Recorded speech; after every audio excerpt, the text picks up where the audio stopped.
So you had the chance to meet some seasoned Baha'is, shall we say, when Polly and Harold and Greg shared a little bit about the Baha'i faith and the teachings of Baha'u'llah. We'd like to take you back a few years now and introduce you to two Baha'i youth who are not only embodying the spirit of the faith, but they're also taking their faith internationally in some acts of service.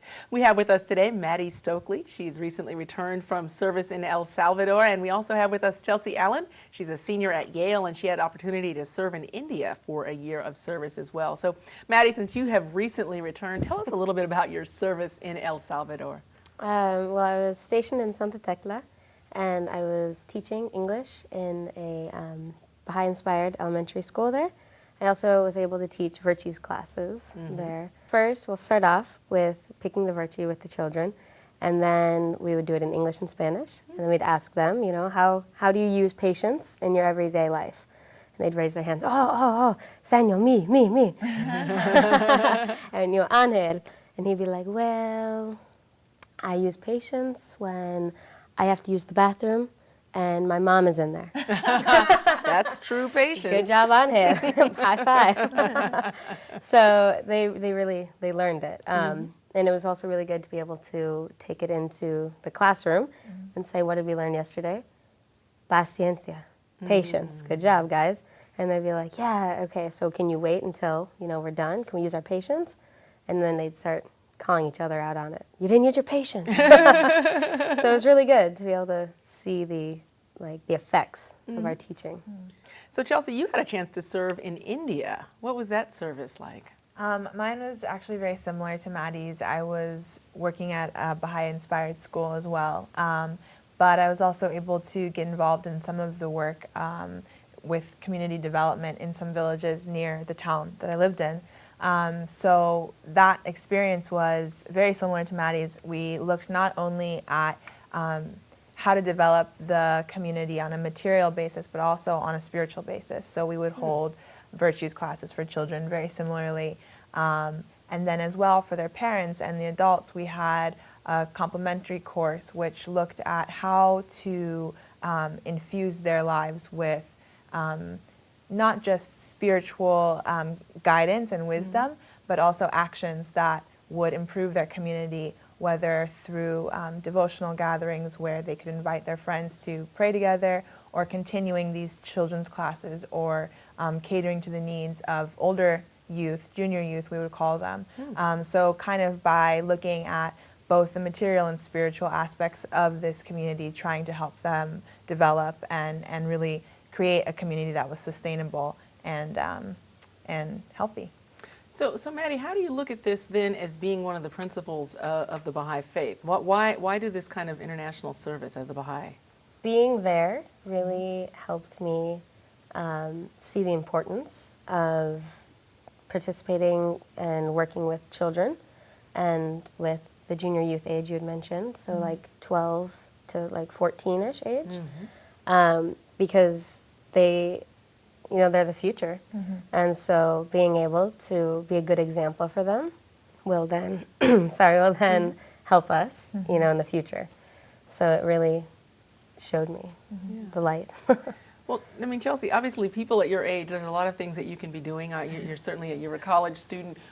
Why is it that this, you know, you would actually take some time out of your life to do something like this? Yeah, I think it's similar to what Maddie said. You know, this idea of going internationally to serve, it not only kind of secures our well-being as a society, but it also tested me as an individual to really live my beliefs as a Baha'i. So one of the teachings of the Baha'i faith is the oneness of mankind.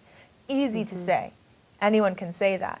But when you're living with people who eat different food than you, who like different entertainment or wear different clothes, you really have to see, do you believe that all mankind is one? Do you believe that we can be equal?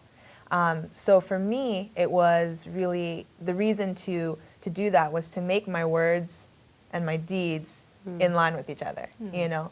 And any kind of service, I think, forces us to do this. So though I did have the opportunity of serving internationally in India, that experience is something that I take with me anywhere I go, and at Yale have continued these courses, working with junior youth and trying to create the same sense of community that's necessary in a village in India and a city in the United States. So That's great. It sounds very, very inspiring, but I have to believe that there might be some challenges when you do go over and you have to try to live this out. So Maddie, do you want to speak a little bit to the challenges and how do you overcome those? I mean, as a young person going to live internationally. Well, obviously there's the language barrier when you first get there, unless you've done your homework and studied up, which I didn't do. I was so excited to go. So my first 3 months while I was there, they were really difficult. I was having trouble communicating. In the schools, the kids wouldn't listen to me. They'd only listen to my co-teacher because she spoke Spanish. And then it was just, it was difficult, and I was getting really down and feeling like I wasn't doing anything. And then I just one day was like, well, I'm tired. I don't want to be, I'm tired of being miserable. I'm tired of being tired. So I just decided, I will be a happy and joyful being, and I will not dwell on the unpleasant things of life, which actually comes from a Baha'i prayer. And it worked. Just the next day, the kids were like, oh, they listened in class. They raised their hands, and Wow. yeah, but it was definitely hard. The language was the hardest for me, I think.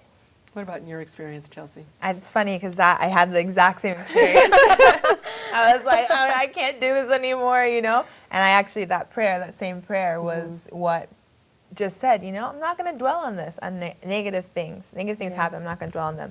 And it was really powerful for me as well.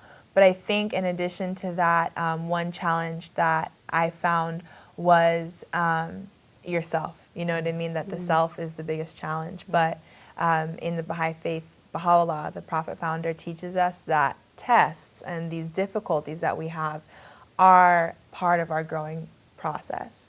And he gives a beautiful analogy of gold, which gold, when it comes out of the earth, is dirty and not useful, So how do you purify it? You stick it in the fire. And the stronger the fire, the more pure the gold that you extract from the fire, So having that kind of guidance and that teaching with me made these difficulties that I faced there and that I face in life now purposeful, and gave me definitely the strength to say okay, kids, one more day, So Well, that is a beautiful analogy. I want to thank you both for sharing your experiences with us and wish you a lot of luck in your continued service. Thank you. Yeah. I want to let you all know as well that if you'd like to learn more about the Baha'i Faith, we would love to share more with you. You simply call 1-800-22-UNITE or go online to www.baha'i.us. I'm Nwandi Lawson. Hope you'll join us for the next edition of The Light of Unity.